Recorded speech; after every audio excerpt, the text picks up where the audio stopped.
Good morning, class. All guys, all everyone, all audience. I welcome to all of you my YouTube channel Manish ji education channel. आज के topic में हम science का class 7th का chapter लेते हैं first, और टॉपिक रहेगा, लेसन रहेगा पादपों का पोषण। पादपों में पोषण। पादप होते क्या हैं?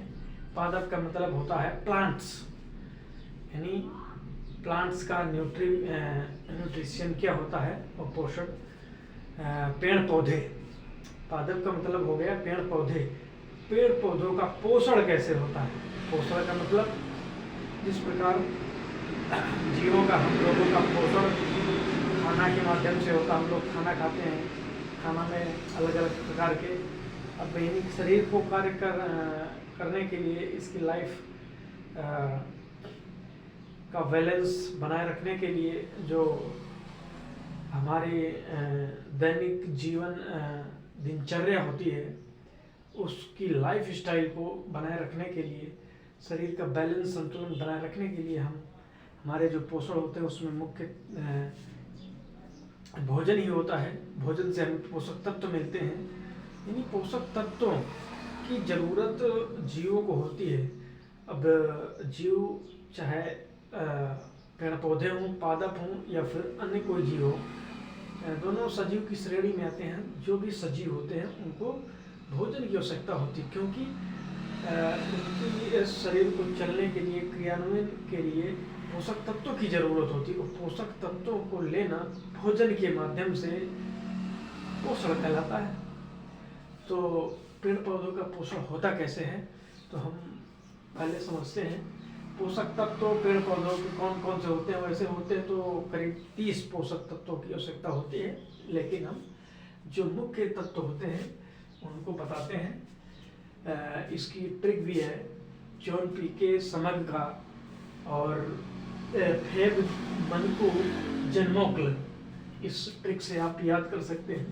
लेकिन पहला जो तत्व है कार्बन, हाइड्रोजन, ऑक्सीजन, नाइट्रोजन, और ये है phosphorus, potassium, sulphur, magnesium, calcium, और ये आपका लोहा हो गया Fe, ठीक। और ये बोरान, मैग्नीशियम, मैग्नीज,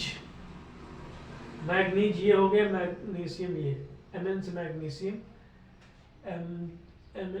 Mn से मैग्नीज, Mg से मैग्नीशियम, ठीक। और Cu से आपका कॉपर, तांबा, जिंक, मोलिब्डेनम और क्लोरीन। ऐसे तमाम पोषक तत्वों की जरूरत होती है। और इनके अलावा और क्या जरूरत होती है?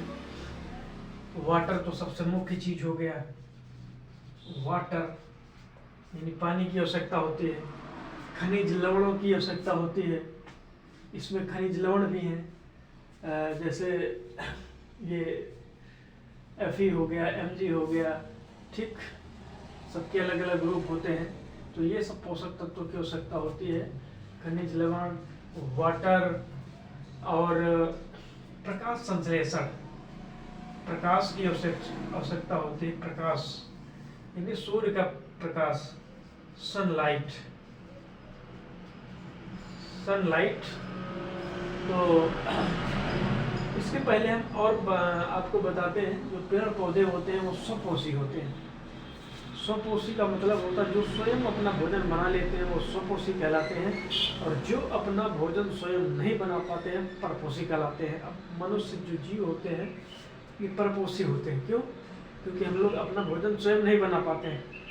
कैसे सिद्ध करेंगे? हम पेड़ पौधों पर आश्रित हैं या दूसरे जीवों पर आश्रित होते हैं। कुछ लोग मांसाहारी, कुछ शाकाहारी।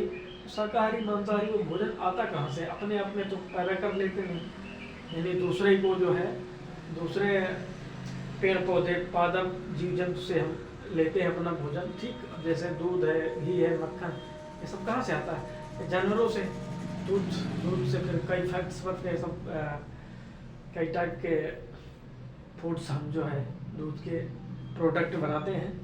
तो इसी प्रकार ये सब मिलते कहाँ से, जीव जंतुओं से, पेड़ पौधों से। तो एक चीज़ क्लियर हो गई कि मनुष्य जो होते हैं, प्राणी जो होते हैं, वो परपोषी होते हैं, दूसरे के सहारे रहते हैं।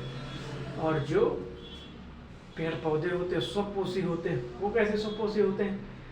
अब वो किसी दूसरे के सहारे तो होते नहीं, वो स्वयं के सहारे पानी जड़ों से खींच लेते हैं, जड़ों से पानी खींच लेते हैं, और सूर्य की रोशनी से प्रकाश, और क्लोरोफिल उसमें होता ही है, और खनिज लवण भी जो पोषक तत्व होते हैं वो जमीन से खींचते हैं, तो वो अपना भोजन स्वयं बना लेते हैं। तो इसीलिए उनको स्वपोषी कहते हैं।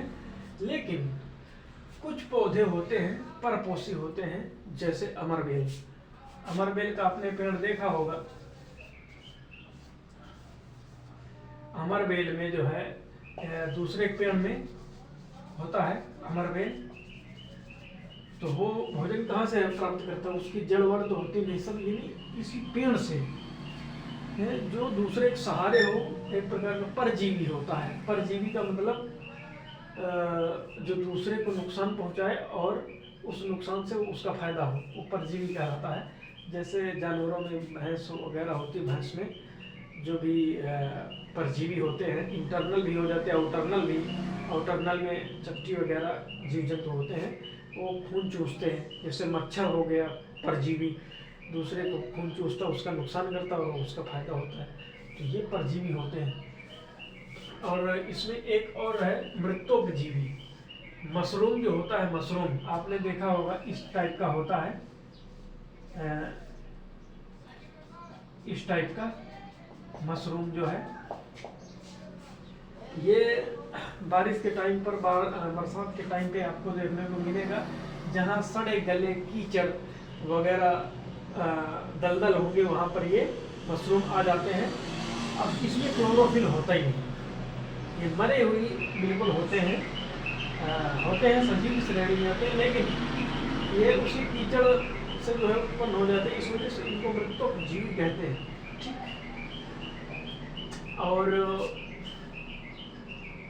और एक चीज और आपको बताना चाहते हैं, सहजीवी क्या होते हैं?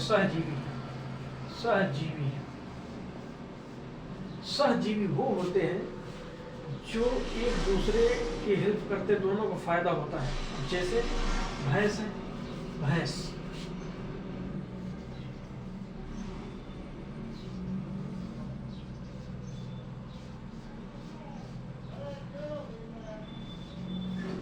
मान लो ये भैंस हो गई, ठीक, मान लेते हैं।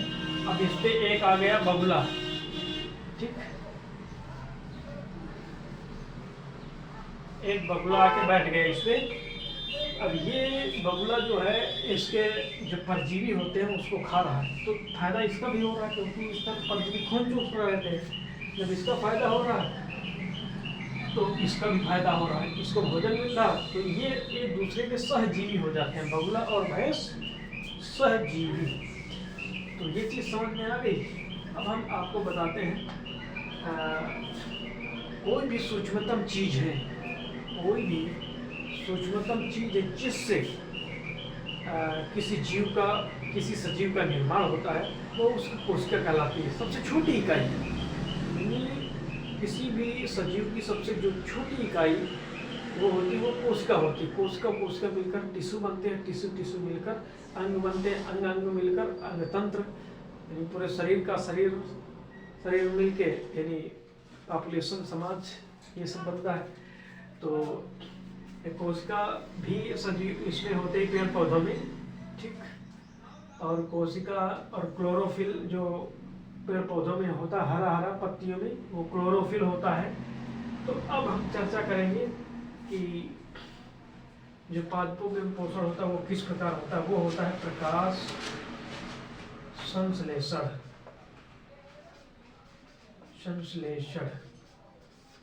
प्रकाश संश्लेषण की क्रिया द्वारा, इस क्रिया के द्वारा होता है प्रकाश संश्लेषण। इसको बोलते हैं फोटोसिंथेसिस, ठीक, यानी फोटोसिंथेसिस।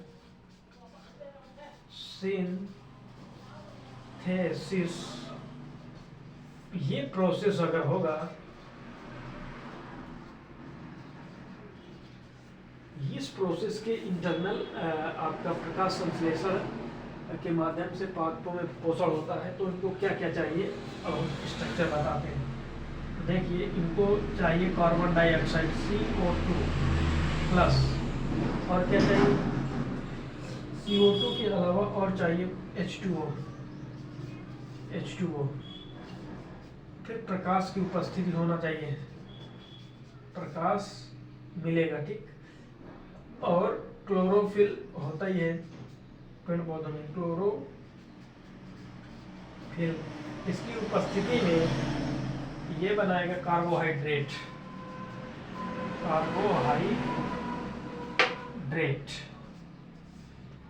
और ऑक्सीजन गैस भी निकालेगा। अब देख लो, मनुष्य जो होते हैं वो कौन सी गैस लेते हैं, ऑक्सीजन, और छोड़ते कौन से हैं, कार्बन डाइऑक्साइड।